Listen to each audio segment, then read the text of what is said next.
Sevinch bilan Kamolning hayoti o'zgarib borayotgan edi. Ularning yashirin muhabbati ortidan boshlangan yangi hayot, bir tomonida umid, boshqa tomonida esa xavotir va kun sayin kuchayib borayotgan xira soya edi. Ular hamma narsani o'zlariga singdirishga harakat qilishdi. Hammasi toza, hammasi joyida, ammo yuraklari tinch emasdi. Men bu holatdan bexabar emasdim. Kechagi og'riq tunlardagi izgirin xotiralar menga doimo ta'qib qilar edi. Bir kuni ertalab uyimizga notanish bir ovoz bilan qirginlik yetib keldi. Sevinchning eri Shahriyor shahardan keldi. U ish safaridan qaytib kelgani haqida oldindan aytmagan edi.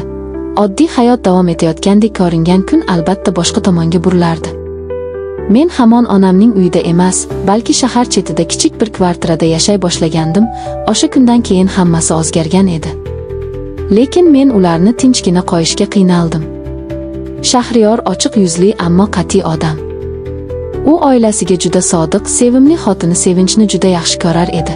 Qaytishi odatdagidek bo'ldi. U eshikni ochib ichkariga kirdi va e'tibor bera boshladi uy ichidagi har bir narsani. Televizor o'chirilgan, stul joyida, ammo Sevinch yo'q edi. U galati his qildi va ikkinchi xonaga qaradi.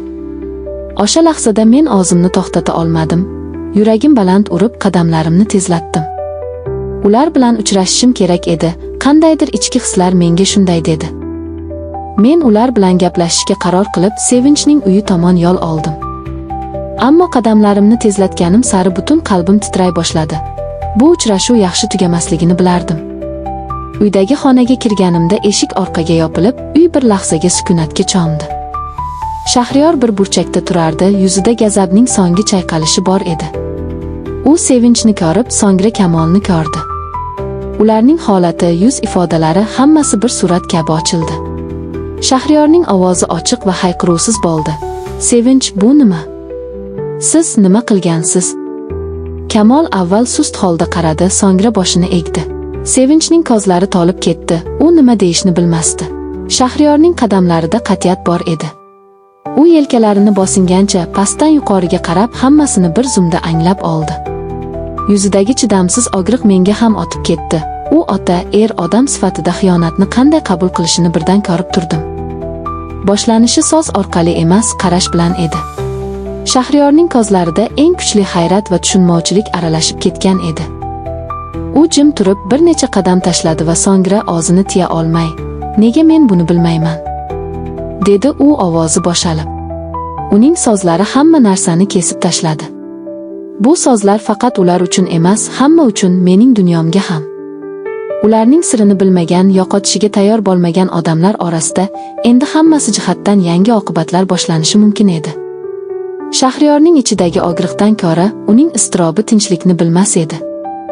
Bu yerda og'irlik va tanqid bilan emas, balki oqibat bilan ishlash vaqtidir. Shahriyorning birinchi reaksiyasi qasam ichish bo'lmay, lekin u o'zining haqqoniy his-tuyg'ularini boshqarishga harakat qildi. U baqirmadi, u shafqatsiz ish qilmadi, ammo uning so'nggi damdagi qarori jiddiy edi. Ular bilan yuzma-yuz gaplashish, hammasini ochib berish va qaror topish. Shahriyorning rejasiga ko'ra, u telefonini olib, hammasini yozib olmoqchi emas, balki faktlarni isbotlashni xohladi. Nima bo'lgani haqida hamma haqiqatni bilishi kerak edi.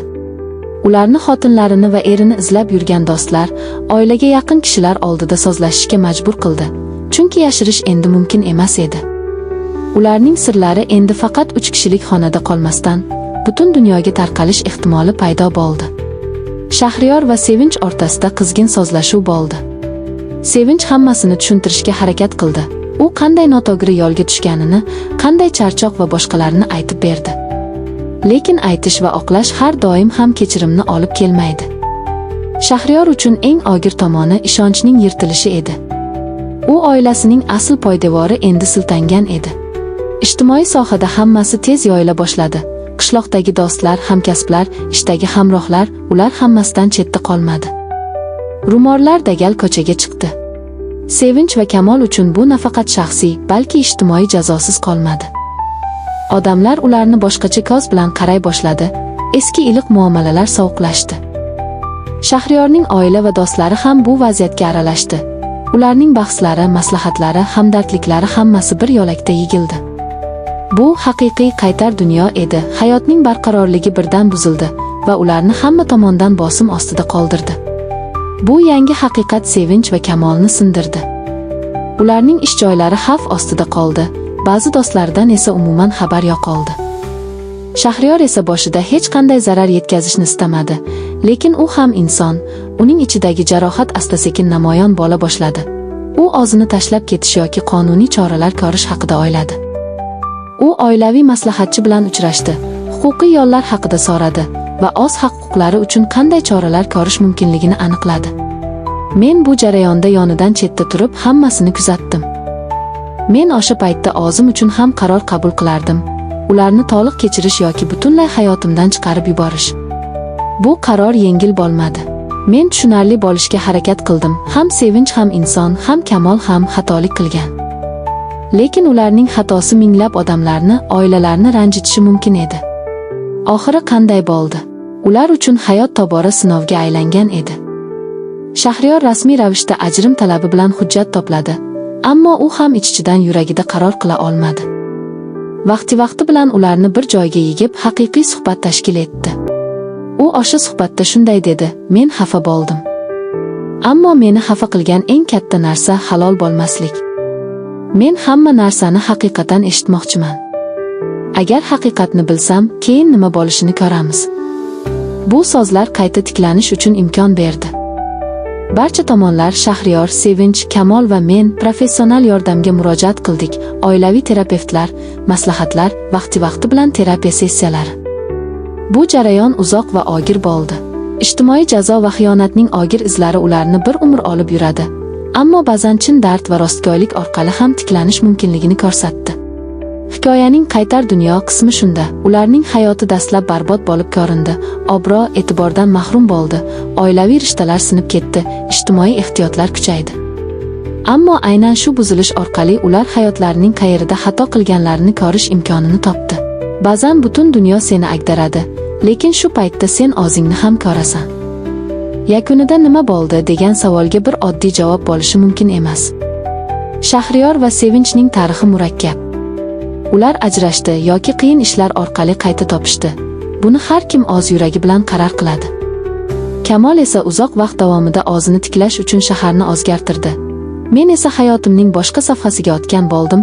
Odamlar mendan ajralib chiqqan bo'lsa ham, men o'zimni topishga harakat qildim. Bu voqea menga shuni o'rgatdi: hayotning qaytar dunyosi bu faqat jazodan iborat emas, u ham dars, ham imkoniyat bo'lishi mumkin.